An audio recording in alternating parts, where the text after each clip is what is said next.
एक बार की बात है। एक छोटे से गांव के किनारे हरे भरे खेतों में एक बकरी रहती थी। उसका नाम था गुड़िया। गुड़िया बहुत ही चंचल और खुश मिजाज थी, पर उसे एक बात बहुत सताती थी। उसके कोई सच्चे दोस्त नहीं थे।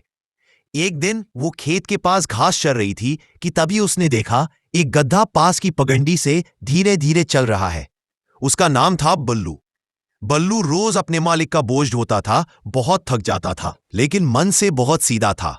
गुड़िया ने मुस्कुराकर कहा, अरे बबलू भैया, आप रोज इतने भारी बोरे लेकर चलते हैं, थक नहीं जाते? बल्लू हंस पड़ा। थकता तो हूं, पर क्या करें, काम ही ऐसा है। तुम तो बड़ी खुशकिस्मत हो, दिन भर हरी घास खाओ, आजादी से घूमो।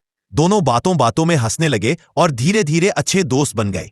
अब रोज जब बल्लू खेत के पास से गुजरता, गुड़िया उसका इंतजार करती। कभी वो उसे ताजी घास खिलाती, कभी बबलू उसे गांव के मजेदार किस्से सुनाता। एक दिन जब वे दोनों नदी किनारे बैठे थे, तभी एक बगुला वहां आकर उतर गया।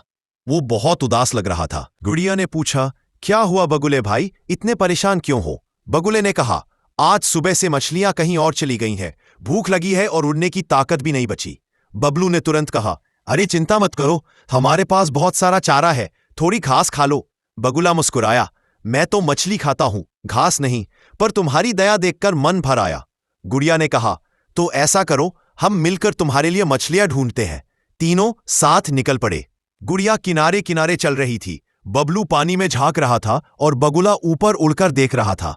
कुछ देर में बगुले ने खुशी से चिल्लाया, वो देखो, उधर छोटे तालाब में मछलियां हैं। गुड़िया और बबलू दौड़ पड़े।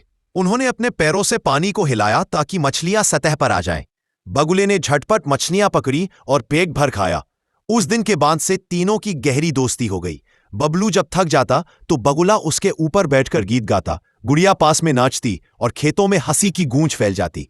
एक दिन गांव में तेज आंधी आई, पेड़ गिर गए, झोपड़ियां हिल गईं। बगुला उड़ नहीं पा रहा था, तो बबलू ने उसे अपनी पीठ पर बैठा लिया। गुड़िया ने रास्ता दिखाया और तीनों मिलकर सुरक्षित एक गुफा में पहुंच गए। जब तूफान थमा तो बगुले ने कहा, सच्ची दोस्ती वही होती है जो मुश्किल वक्त में साथ दे। तुम दोनों मेरे लिए भगवान के समान हो। तीनों ने मिलकर आसमान की ओर देखा।